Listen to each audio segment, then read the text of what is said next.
各位朋友，想同大家分享一下我手上呢一支圓號嘅情況。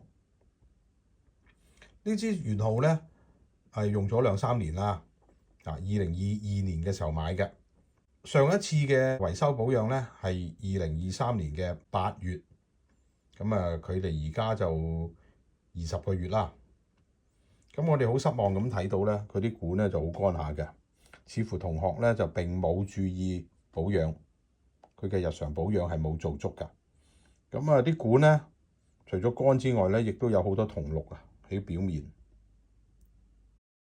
掹啲管出嚟睇下先。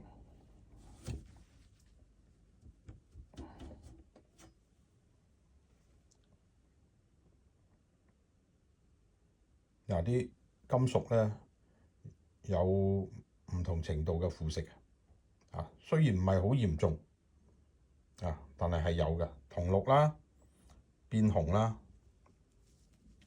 咁但係最大嘅問題咧，就係佢某啲地方咧出現咗一啲紅斑。嗱，呢啲紅斑咧並唔係表面嘅，我可以俾大家睇下佢管入邊嘅情況㗎。大家睇到咧係相當綠嘅，好多銅綠啊，一路都喺度腐蝕緊。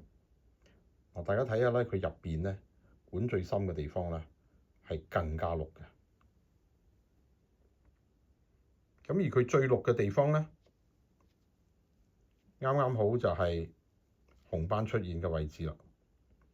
咁可以證明咧，其實佢管表面出現嘅紅斑咧，係因為佢嘅內部腐蝕得好嚴重，而導致呢啲金屬咧係分解咗少少啊，令到佢變咗色嘅。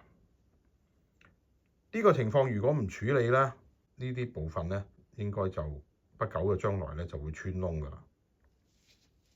大家睇到啊，其實都好多一粒粒紅色嘅地方。